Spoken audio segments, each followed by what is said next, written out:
Hello, everyone, and welcome to the webinar. We're so excited to have you join us.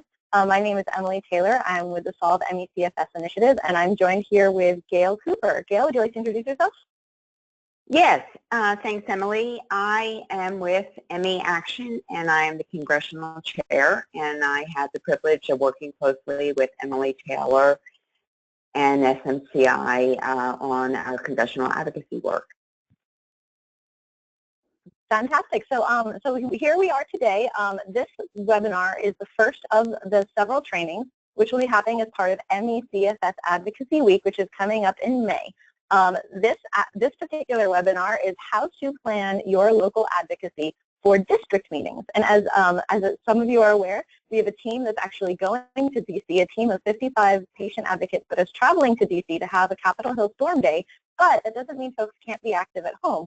So these are the folks who are staying local, doing district actions the week before, which is actually a congressional working week. So we're going to walk you through how to schedule and prepare for your local advocacy meeting with your member of Congress. So just a reminder, District Advocacy Week will be taking place from May 8th, that's Monday, May 8th, sorry about the typo there, Monday, May 8th to Thursday, May 11th. The meetings, when you request a meeting, we need to send those meeting requests immediately as soon as possible. So if you still have a little bit of time when you're finished with the webinar or viewing at home, this is the time to send out your meeting request to your local district office. This webinar will talk about how to make a meeting request and the process that you want to walk through in terms of how to work with your member of Congress to get that meeting. And we'll have a webinar on Wednesday, May 3rd, which will talk about how to conduct your meeting once you have it scheduled, what to say and what to do and how to present during your meeting. And again, that will be on Wednesday, May 3rd. Fantastic. So I like to start my advocacy webinars with a little bit of a definition of what is advocacy. I think it's tradition that all webinars must start with a definition. So advocacy is the act or process of supporting a cause or proposal, the act or process of advocating. And one of the things that I think is often confused is the difference between activism and advocacy. And then, of course, what's also on top of that is what is the difference between activism, advocacy, and lobbying. So just a quick reminder that activists and activism are action-oriented. They are folks that take concerted steps to cause social or political change. These are the folks that are taking to the streets, the March for Science, the Women's March. These are folks that are that are more kind of on the outside of politics, banging on the door trying to get in. Versus advocacy are people-oriented. Advocacy and advocates act on behalf of other people and represent the concerns of others. Generally, advocates and activists work very closely together, but they approach it from a different angle. So advocates are folks who are working within the system internally, and activists are often folks working outside of the system. And both are working hand in hand because often it takes both of these areas and to make a difference and make social change. And of course, all of this is different than lobbying, and lobbying is actually a legal and tax definition for where the financial elements of advocacy and activism come into play and influence politics. So those are the kind of the breakdowns between those different areas. That I find it helpful to share that at the beginning of an advocacy webinar. So today we're going to be talking about the general information about ME CFS Advocacy Week, our district actions from May 8th to May 11th. We're going to walk you through how to schedule a meeting as part of those district actions, how to prepare for your meeting, and then at the next webinar, we'll talk about how to conduct your meeting. So here's a little bit about just general advocacy best practices. On the whole, I find when I work in the advocacy space, being strategic with policy and people, networking, educating yourself, these are some just basic best practices for working as an advocate. And again, advocates are very focused on people, on relationships. So when you want to be strategic in terms of how you're approaching people, and we'll get into that a little bit more with targeting, you want to network. You know, you'd be surprised about how many people in your daily life that you just come across at the post office or at the grocery store can be incredibly well connected and might be the right person that you need at the right time. So you're always kind of an advocate no matter where you go. You're always representing your issue or the people you love. And so networking and just being honest and open and sharing about that information with others, you never know who you might run into. Educate yourself. as a good advocate, you want to be well informed about the issue area that you're representing. And I find that, and I've worked in a lot of different issue areas over my many years in advocacy, and I find that the MECFS patients, the MECFS community, is probably the most educated, actually not just, hands down, the most educated group I've ever worked with. Often when I work with MECFS advocates, they're telling me things I didn't even know. So I don't know if many of our folks on like now are going to need that extra push, but educating yourself is always great as an advocate. Prepare and practice. This is one that I always encourage. I think especially when you get nervous, meeting with a representative or somebody in a high level of government office, you get that kind of, your heart starts running, people are a little afraid of public speaking. So preparing and practicing can really help kind of lower that level of anxiety and just make it a little easier to have those conversations and let your story and your intelligence and your issue shine through. Persistence and follow-up. This is a key area, especially when it comes to our federal government. Unfortunately, our federal government is very, very slow, and it takes constant persistence and constant pushing to make anything happen. So persistence and follow-up is a key element of being a good advocate. And of course, be professional, transparent, and genuine. Most people who you're going to be working with as an advocate, they do this a lot, and they can very quickly see the people who are joshing them and the people who are honest and genuine. So I always encourage people, if you don't know something up, just say, I don't know, and I'll get back to you with that information. And of course, be professional, because this is a professional world, a professional environment, and of course, be genuine, because as I said, these folks can tell pretty quickly what's real and what's not, and your story is your best weapon, and just being honest and telling that. So I'm going to go over very quickly the congressional office structure, because what we're going to be asking folks on this call, and folks as part of this effort to do, is to contact their folks in Congress. And it's a bit of a maze. On the left, you'll see congressional staff structure. This is how the office of a member of Congress is supposed to work. You see that the member is on top, with the chief of staff and the administrative assistant below that, and then like a network between the press secretary, the state folks, the office manager, and the legislative director. Each office of a member of Congress kind of has three basic functions. The first function is, of course, what we'd expect them to do is legislation, doing the day-to-day of politics, passing laws, writing laws, all those things. Surprisingly, that's only 1/3 of their office and 1/3 of their staff. So those three folks that you see, the legislative director, the legislative assistant, and the legislative correspondent, those are actually the folks who are supposed to, in theory, be working on policy. You also have the political function of an office. A lot of members have dues that they have to pay to their parties. They have fundraising targets that they have to make. They have a lot of political issues that they have to handle, which is a big part of, unfortunately, what's become our day-to-day of politics. And that actually falls a lot to the chief of staff, the state director, and the press secretary. Those three positions generally end up handling a lot of those political functions in terms of party politics and caucuses and negotiating all of those details. And then, of course, the third function, which really should be function number one, is representing their district and direct constituent services.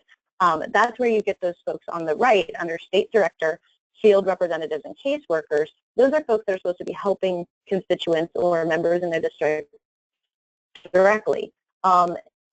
In reality, as you can see on the right, it's a big mess. It's not quite as streamlined as you'd like it to be in practice. The member operates from all three areas. The press secretary ends up helping with legislation. The legislative folks end up helping with constituent services. The constituent folks end up writing legislation. It kind of gives a big jumble. So each office is different. Each office kind of has their own structure. Not every member of Congress assigns their positions the same way. So it's really important when you're working with these congressional offices to ask questions, to make sure you're talking to the right person, and to learn which person in your particular member's office is the right person that handles the issue you're trying to work on. So I'll pass it along to Gail. Take it away, Gail, to talk about the next area of our presentation. Before that, Emily, I just want to add one thing to what you said, which is that generally issues like MECFS would be handled out of the DC office because it's pertaining to a national issue, to potential legislation and appropriations.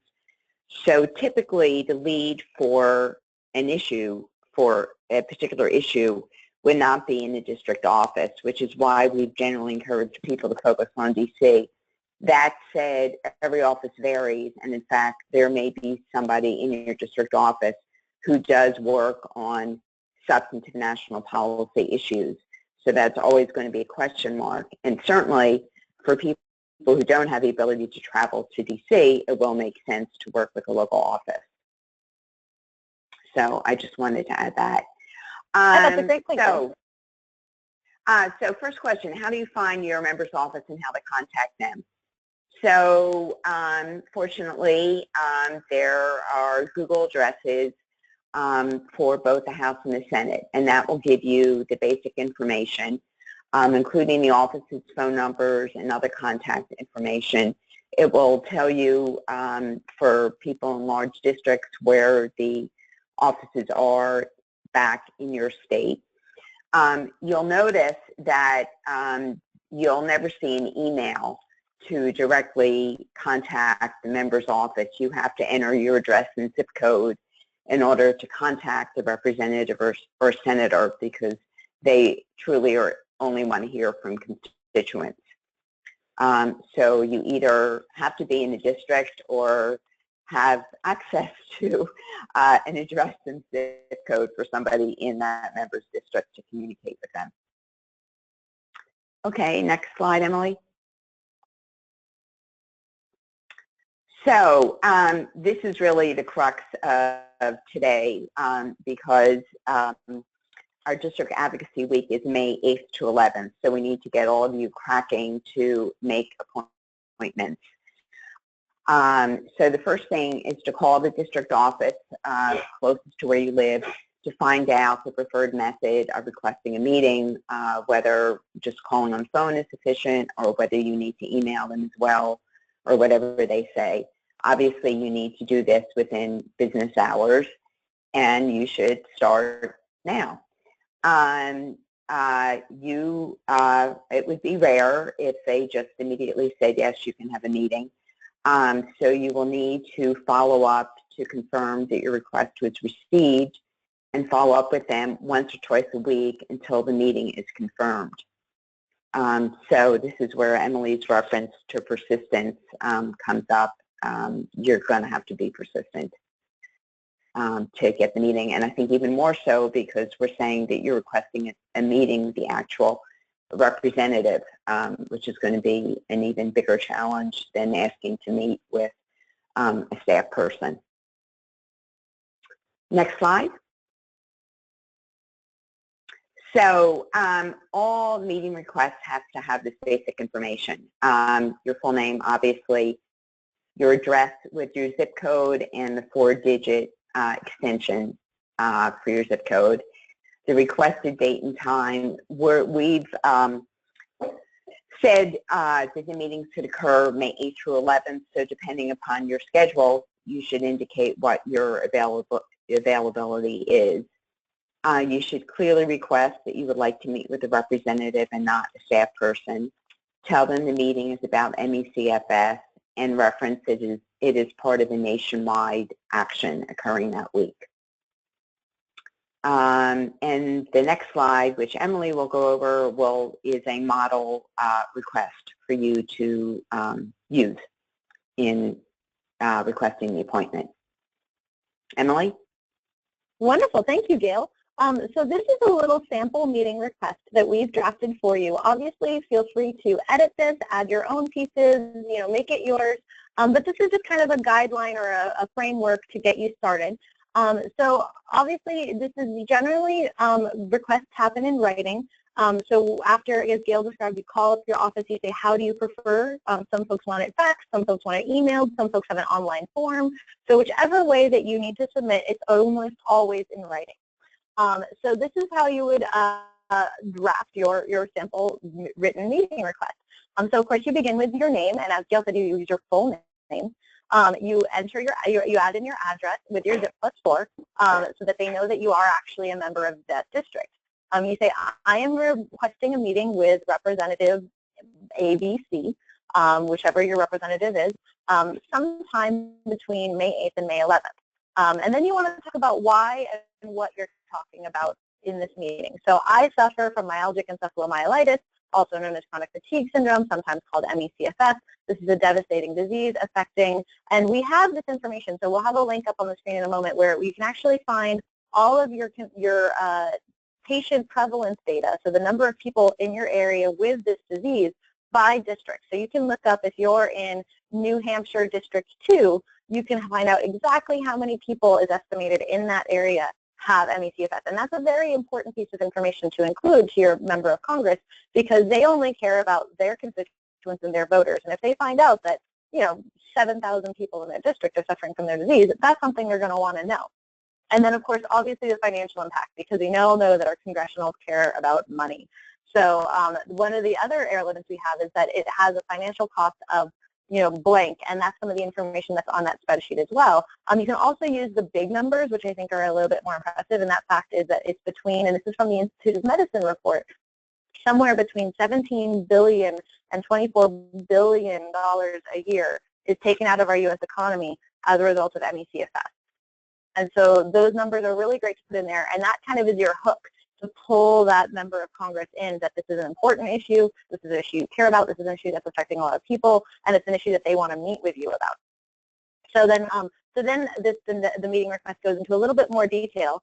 The cause of the disease is unknown. There's no FDA-approved treatment. As part of a nationwide advocacy effort that shows that you're with a bigger group, so they have to pay attention, I would like to discuss the potential ways in which Representative Joe Schmo can help change the course of this disease so that I can finally get treatment and resume a normal life. This is also an area where you can, if you want to not use this specific language, you can just talk about your personal story.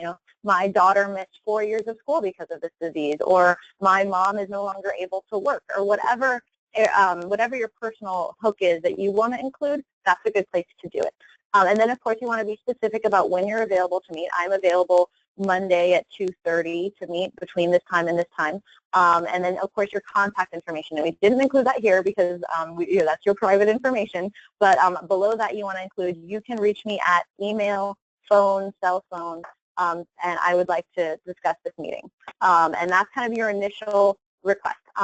Sometimes if you're filling out an online form, they will have a very pre-filled out areas where it's like drop-down menus, and you just type in the information like, I want to meet on, and there'll be a little drop-down bar, education, health, international issues, blah, blah, blah, and you just pick out which one. Generally, for ME/CFS, we want to be either in health, or if they don't have a health category, they'll sometimes have a research and development category, or sometimes they'll have an appropriations or a budget category. One of those three. Obviously, health is going to be the first choice, but if they don't have a health person, which they really should, either appropriations or budget, or research and development are your backups.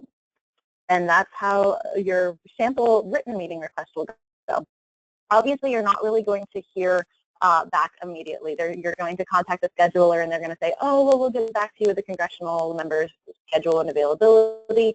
So you're going to have to follow up. And so as Gail mentioned, you want to follow up probably once a week, twice a week if you have the energy for it, and just keep writing to that same person. If you have an online form, you want to call the office and say, did you receive my online request? If you have a fax form, you're going to want to call the office and say, did you receive my fax-in request? If you have an email, which I think is the best option, and I would push to try and get an email address if you can, then you just email that person directly. Dear Susie, I'm writing to follow up on the meeting request for Representative so-and-so regarding the national effort on ME/CFS I sent on last Tuesday. Do you have any updates regarding Senator Representative's schedule? I hope to meet with the Senator or Representative directly during the May District Work Week. I'm available, again, to be specific, I'm available between 1 and 3 p.m. on Monday, or 3 and 6 p.m. on Tuesday, whatever time it is that you're free to have that meeting. Please let me know if there's any additional information I can provide. I look forward to your response. This is just a good little sample meeting follow-up request, very short, very sweet, very professional, that you are probably going to send that same piece of information 4 times before you hear back, sometimes less if you have a really good district office, but you're going to have to really push because sometimes they don't get back to you. And again, it depends on the office. Some offices are better than others. Especially in this climate right now, you can expect a little bit of pushback. And what will often happen, or what I've experienced sometimes, is especially especially on the district level, when I request a meeting, sometimes they'll be like, oh, well, the senator's not available to meet, but he has this town hall event that you can go talk to him about.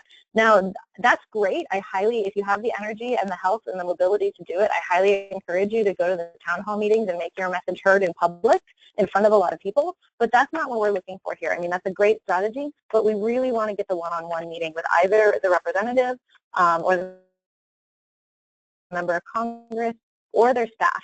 So if they just keep telling you, no, we're sorry, he's not available, then say, okay, can I meet with a member of the staff? So we really want to push for the meeting with the member themselves. And if you, as Emily said, if you really fail at getting a meeting with a member, then see if you can find out who in the district office deals with health issues. Hopefully somebody will. So I asked that specifically. So other things that you might want to include in your request. Actually, the first one Emily already referenced, which we would definitely encourage you to do, which is an estimate of the impact of the disease on your district. And there is a spreadsheet that ME Action prepared, and there's a link to it.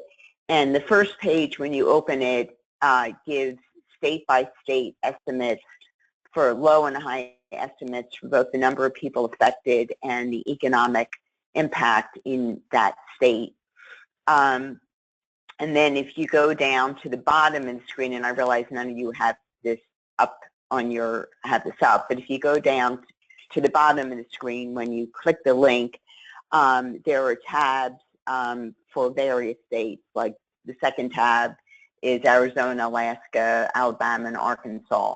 And if you're in that state and you click that tab, it will take you district by district within that state to give you the same information.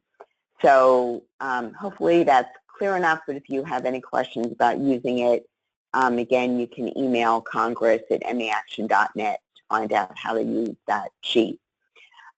Second, if you have a personal connection, by all means mention that in your request. You certainly don't need to have a personal connection to request a meeting with your member. But if there's some connection, your kids go to the same school, or you went to the same church or synagogue or Girl Scout troop or whatever, throw that in. If you met with the office before, that would be worth mentioning. And this isn't something that needs to go in your initial request, but either then or when you get your meeting appointment, if you need any kind of reasonable accommodation, certainly speak up about that. Someone can accompany you. Someone can even speak for you if you're not sure that you have the stamina. The offices are used to making accommodations. Emily, anything you want to add to that? No, that sounded great. I think that the reasonable accommodations is a very helpful request, especially for folks who are wheelchair or need additional assistance. It kind of, I don't know how to phrase it correctly, but it kind of piques the interest of the folks on the district side, like, oh my goodness, this person's really, not well. And I think that's a good way to start getting those brain juices flowing on the congressional side that this disease is really debilitating. And so, they're legally required to give you reasonable accommodations if you have special needs. And just pointing that out, that this disease does that to you, starts that conversation in a way that they immediately understand, oh, this disease is really debilitating. And that's a great way to get them thinking that, these people, we need a lot of help from their offices.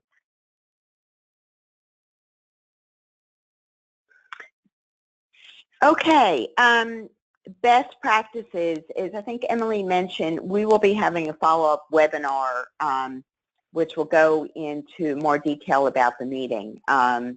But we wanted you to start thinking about what it is you will want to say about your story at the meeting. We will be giving you materials and condensed facts, about the disease to you, so you don't have to worry about that.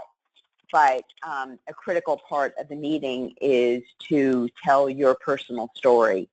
because that is really the most effective way to touch hearts and then hopefully brains afterwards. A critical point as you develop your story is to be positive and not to make accusations and not to assume anything about where people are coming from. It is so tempting for us to talk about the way we've been mistreated and ignored for the last 30 years. But frankly, it's a real turnoff to gaining supporters. They just hear the negativity and not our message about the urgent need for funding, better clinical care, et cetera, et cetera, et cetera.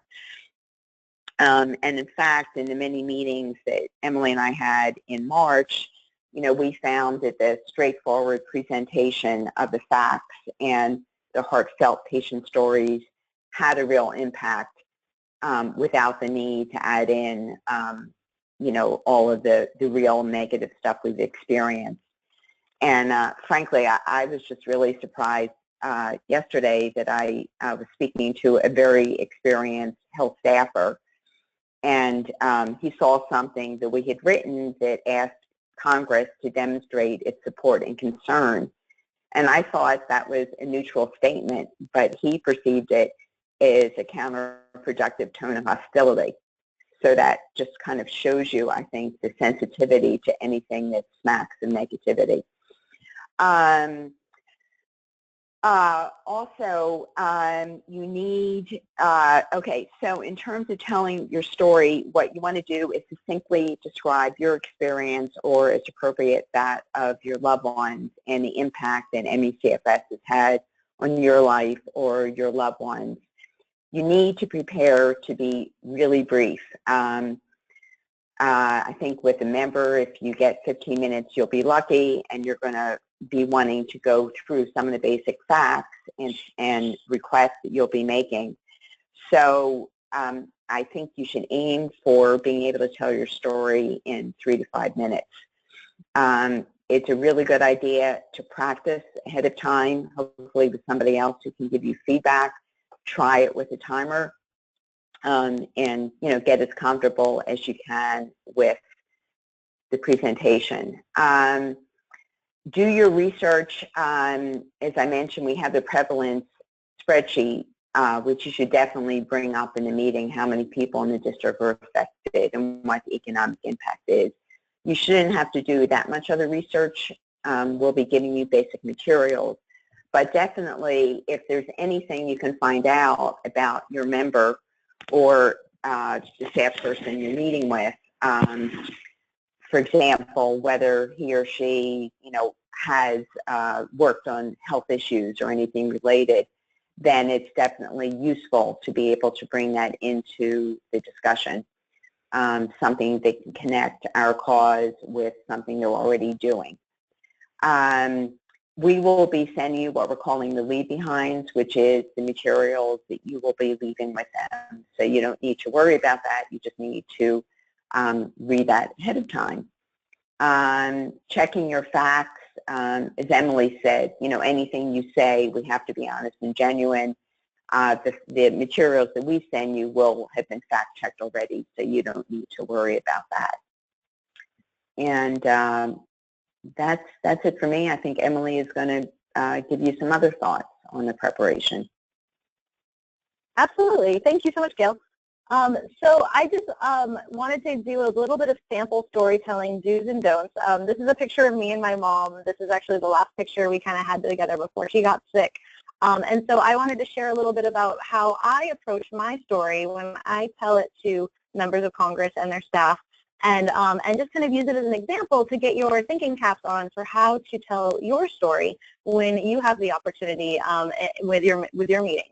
So this is definitely, I think, the most important part of your meeting, and the part that you should practice the most is how to tell your story. And again, got to be fast, got to be quick, but yet be honest, and try to find that happy balance of being, direct and clear without pulling away from your message with negativity or kind of that attacking kind of tone. So I'll just use this picture as an example. I was working in Washington, D.C., and when I'm working with staffers, I tell them I was just like you. I was working on Capitol Hill, and I was really successful, and I was working really hard, and I got invited to a gala, but I had nobody to go with me. So my mom from California flew all the way out to go with me to a gala on Capitol Hill because she was my date. And on the way back home after that trip, she picked up something on the airplane. She got sick. She was in bed for a week turned into a month turned into 4 years. And my mom was bedbound with this disease for 4 years. And we went to 30 different doctors. One told her she was bipolar. You know, we went through this whole diagnosis process. Her blood tests were slightly off, but not off enough to merit any kind of further follow-up, and we just got the runaround, and yet my mom was devastatingly ill. She had these terrible symptoms where she would get so dizzy she couldn't go to the bathroom. She had to carry her into the bathroom. She couldn't eat anything because she was just getting these terrible reactions to food, and she was just constantly these terrible headaches and joint pain, just an agonizing pain. And you know, they kept trying to throw painkillers at her, and as we know, the opioid epidemic is so terrible, and that just really wasn't solving her problems at all.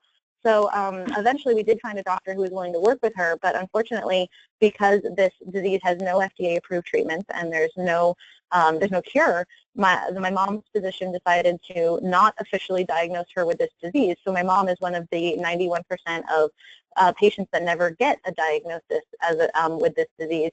My mom's physician decided to basically change her disease definition on paper, or her diagnosis on paper, for whatever treatment she felt that might help, in order so that it would be covered by health insurance, because as a result of this disease being with no FDA-approved treatment, all of the treatments are off-label, which means they're considered quote-unquote experimental, and so most insurance companies, in fact, pretty much every insurance company, will not cover treatment for the disease. So my mom was very lucky that she had a doctor who was willing to work with her, willing to listen to her, willing to believe her, and it took us 30 different doctors to find the one that would help her.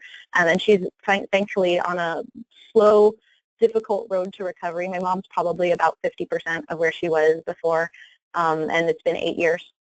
But she's one of millions, one of up to 2.5 million that have just been lost because of this disease. This is the last picture I have with my mom, because every other picture I have from here on in, she's in bed. So I just wanted to share this with you as an example of how this disease can be really devastating. So that's my story. And as you'll notice, so I'm just going to break that down a little bit. I was very honest. Like I didn't embellish the facts. I mean, I could have gone into a lot more detail about how horrible my mom's experience was, but I tried to keep it streamlined, partially because of time and partially because I didn't want to be too negative. I didn't want to go into the doctor that diagnosed my mom with bipolar and what a jerk he was and how it was so insulting and how I just wanted to punch him in the face. I don't want to go there because that's not really the point of the story. So I mention it, I say it directly, but I just move past because I don't want to go too much into the negative. I mentioned the fact that health insurance is a problem, but I don't want to go into the fact that we had, you know, health insurance hearings and I had to deal with medical groups that denied her. And I just don't want to go there. Like, I mentioned that it's an issue and then I move on.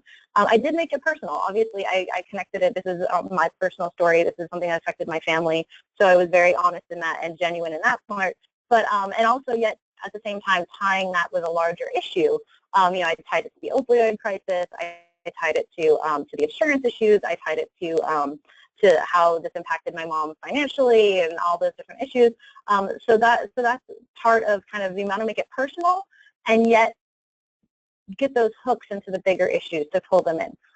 Don't get distracted. So that's kind of into the don't be negative a little bit. But I didn't, you know, as I mentioned, I could have gone into those bad experiences in more depth.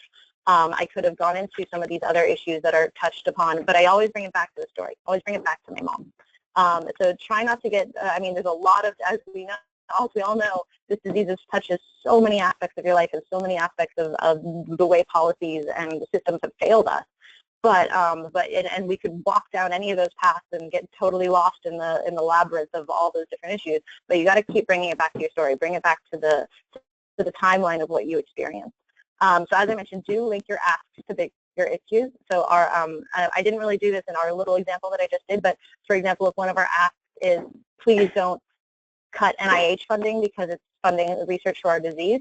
I would link that to my mom's story. It'd be like, because there's no FDA-approved treatment, the only option we have is research. Please don't cut the NIH funding because any hope my mom has is going to come out of that funding, something along those lines. And of course, don't make assumptions or accusations. This is something that, especially in this very intense political partisan climate, I'd caution against strongly. Just because your particular representative or senator is a Democrat doesn't necessarily mean their staff is, and doesn't necessarily mean their staff agree with them 100% on the issues. So, so if you're going to step into, you know, something like, oh my goodness, like, you know, Senator blah blah blah said, and oh, don't you love and or hate that person? Don't go there, because you never know. Just because the member of Congress might have stated that position publicly doesn't necessarily mean their staff abide by it. So I would keep a lot of that just as neutral as possible. And again, stick to your story.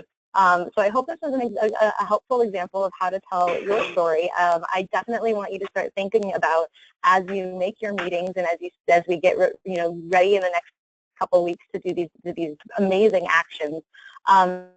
Think about how your story is, what elements of your story are political and tie into these broader issues, and what elements of your experience do people need to hear, and what and how can you condense, you know, often years and years of suffering into a 3-minute talk, which is no easy challenge. And so, you know, that's kind of something I encourage you to really give a lot of time thinking about and practicing. And if you need to get the egg timer out and tell your story and wait till the timer dings so you know how much you can go for how long, that would be a really great way to practice. And get your friends, get your family, you know, involved. You know, when I was prepping for this presentation, I actually called my mom and I was like, what are the biggest things that stand out when you talk about what your experience with this disease? And my mom said health insurance and how great her doctor was. So those are the two things that my mom said that were things that she really wanted to emphasize. And so I kind of tried to fold that in. But so when you're representing a loved one, I highly recommend, you know, talking to them and saying, what parts of your story do you want me to tell? So one other quick kind of areas is, so this is, I think we'll cover this in a lot more detail at the next webinar, but I just want to put it in your brains to get it started. When, the day before your meeting, once your meeting is confirmed, so you know you're meeting at 10:30 a.m. on Thursday, on 10:30 a.m. on Wednesday, you should call the office to confirm that the meeting is still there. They're human. Sometimes the calendar gets mixed up. I can't even tell you how many times I've had meetings that I thought were solid, and then I called to confirm, and they were like, oh goodness, right, we have that meeting. So I highly recommend calling the day before to confirm the meeting, or emailing. Emailing is great too. I'll have everything in writing to confirm the meeting. And then bring extra copies of the handouts. We'll be providing those to everybody who confirms that they have a meeting. We'll send out handouts and walkthroughs and copies of this presentation, and we'll have another training with all the information you need. So we'll make it as easy for you as possible. But bring extra copies if you have them. You never, again, that networking component. You never know who you might run into. You know, chat up the staff. You know, folks who might be, if you happen to be in the building, or somebody in the waiting room at the same time. You never know who you might meet. So I always try to keep extra copies of all the information about this disease with me at any time. Excellent. So I think that's the end. We'll skip to questions now, or skip questions. We'll start questions now. I've been noticing a couple have been coming in while we were chatting. So I tried to answer them as I could, but let me just repeat them out loud for everyone who was not able to see the text conversations. So one question we received was, how do you decide whether to start with your senators or your representatives? Gail, would you like to tackle that one? If the question was for district week or generally? Well, I'm going to say district week for this specific action. For this specific action, we are suggesting that you focus on the representatives because they are out of Washington in the districts that week, whereas the senators are theoretically back in D.C. Working there. So, so this is focusing on just your representatives. Absolutely, and then I would add, if you have limited, if you can do all three, do all three. If your representative is not available, I would say your senior senator, but they will not be in the district that week. So that's a good point, Gail. I forgot about that. So yes, the representatives are the ones who will be in the district that week. If you can focus on your senators, you'll just get their offices. So that's a good point. Yeah, and then otherwise, if the question is generally, I would say, I mean, it's always good to contact everybody, but sometimes it may depend upon what action is going on. For example, the other week we were focused on the letter for the House of Representatives, so obviously we were focused on the House. But if there's something happening in the Senate, then we may be focusing more on that. So some of it just depends upon the particular point in time. But this is, this is a slow, deliberate process to engage as many of our representatives as we can in the coming months to build the support. Wonderful. So the next question we received was, where can I get that key information about costs of ME? So that's a great question. That Excel sheet that Gail described will be available for folks who signed up as part of this effort. You'll be getting that as a link in your emails as we follow up with you. I'll make sure as we post it, and I'll ask the ME Action team as well to do this, to include that link in the description section of the YouTube video, so that when we post this webinar to YouTube, that should be in the description section so that you can find that information very easily. Is that okay, Gail? I just want to make sure before I totally get into that. Yes. Okay. Yes. Good. Absolutely. Fantastic. Great. One other question we received. Wow, they're coming in so quickly. Thank you, everyone, for your questions. The next one is, will this webinar cover the ask, or will that be in the next webinar? That is the next webinar. Oh, and Emily, I forgot. Did we say what the date for that was? We did. Let me put that back up on the screen for everybody, just in case. So that webinar, our next webinar, will be Wednesday, May 3rd, and that will be the next webinar for how to conduct a meeting. And don't worry if you're not available exactly at that date and time. We will have it again recorded and on YouTube. So if you missed that particular webinar, you can always watch the YouTube video. And as always, we're available for questions. You can email directly Congress, CONGRESS, at meaction.net, or you can email me directly. I'd happy to help you. My email is etaylor, ETAYLOR, at solvecfs.org. Excellent. Well, let's keep going right along with all these great questions. This is a wonderful one. How do we coordinate with other people in our district about planning a meeting with our reps?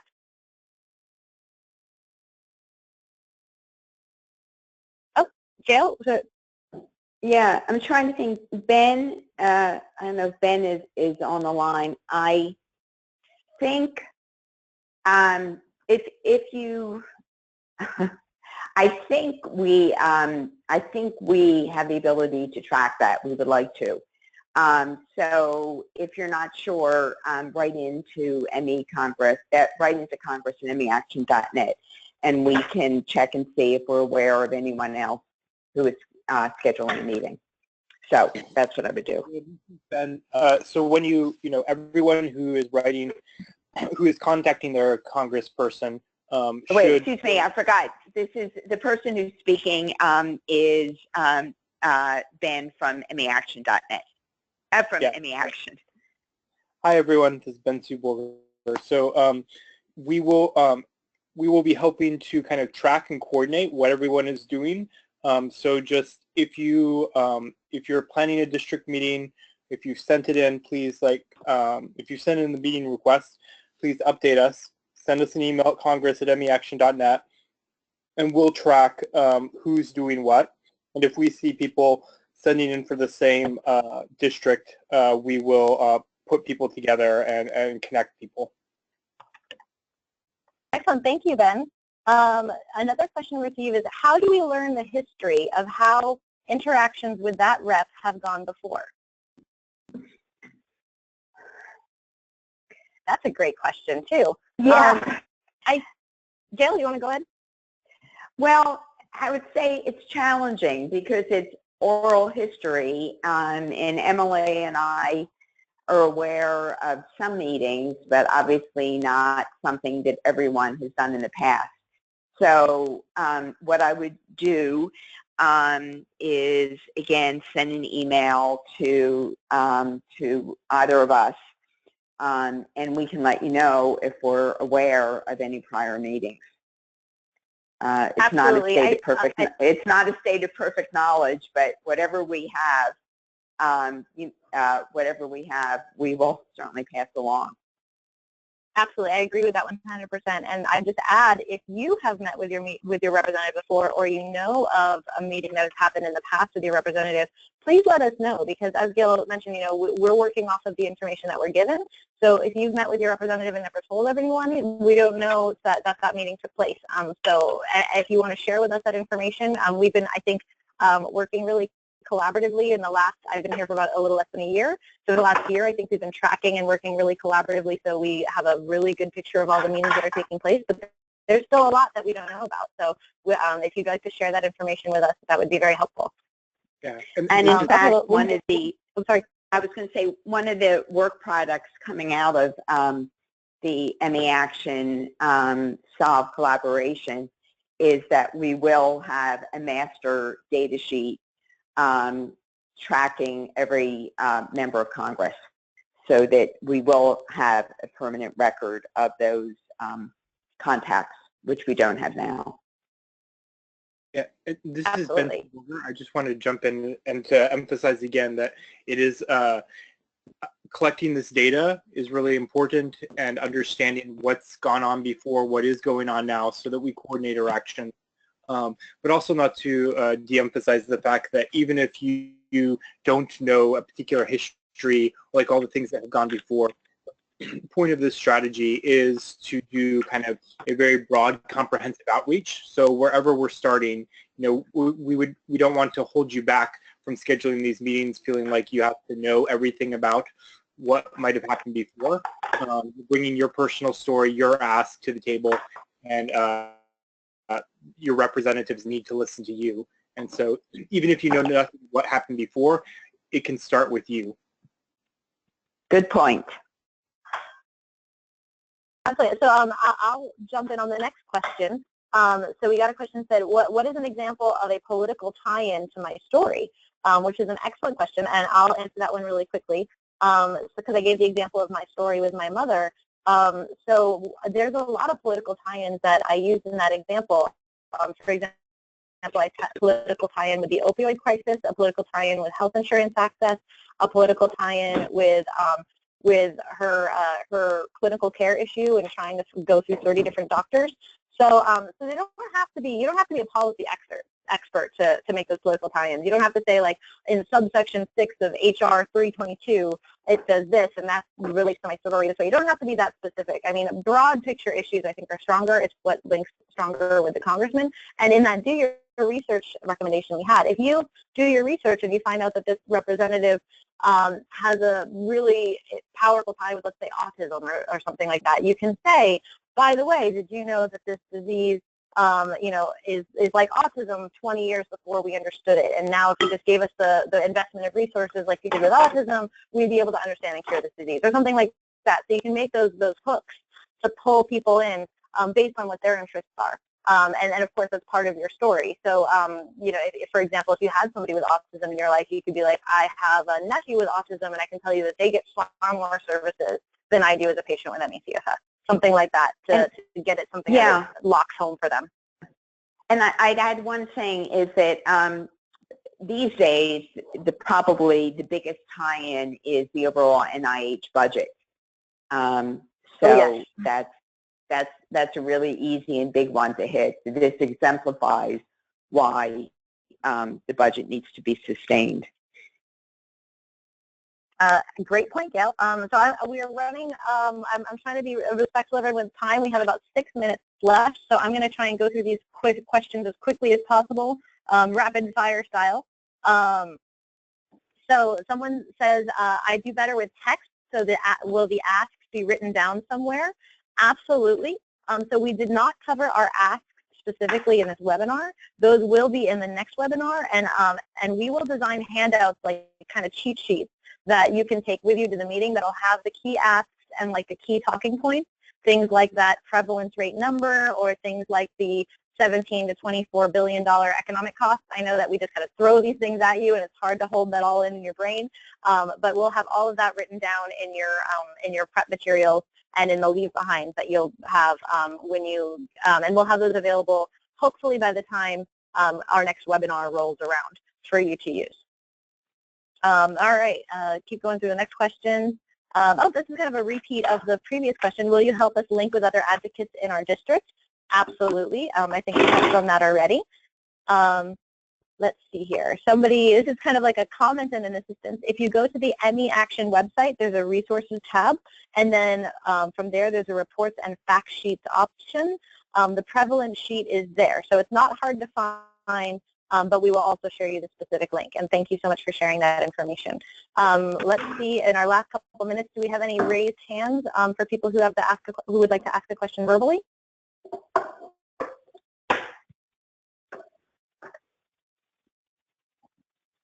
Let's see. I see one raised hand. Let's see, Melanie, I see you have a question.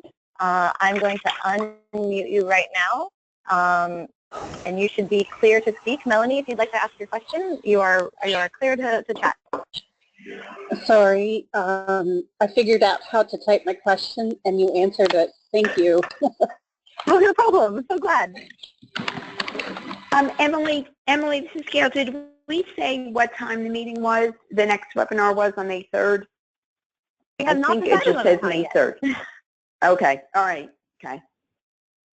But we will make sure to send out that information. And of course, as always, I highly recommend following both ME Action and the Solve ME CFS initiative on social media. That's probably the fastest and quickest way to find out about a lot of these events.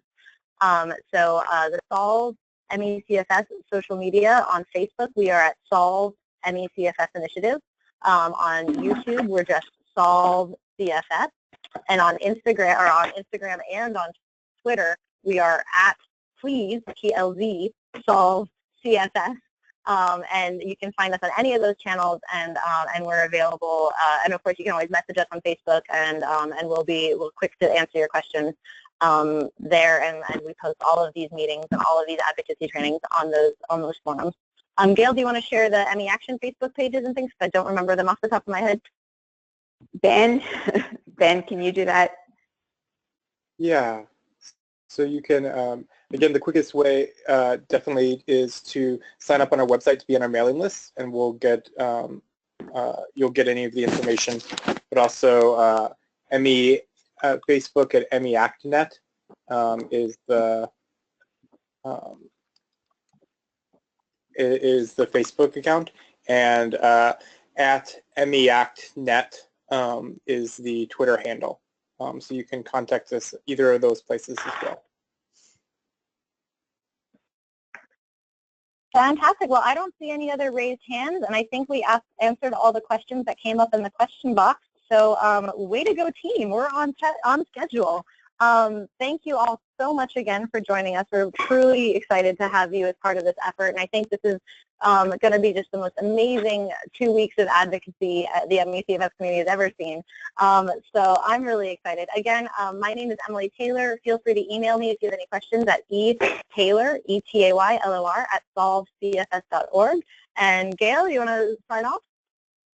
Yes, thank you all so much for the great participation and questions, and we look forward to the next webinar. As you know, if you have any general questions, obviously email both of us as well about issues or needs you have. Absolutely, and that email again is Congress at meaction.net, and yep. And that absolutely. So again, thank you all for joining us, and we'll see you on May 3rd. Have a great day. Yes. Bye-bye, everybody.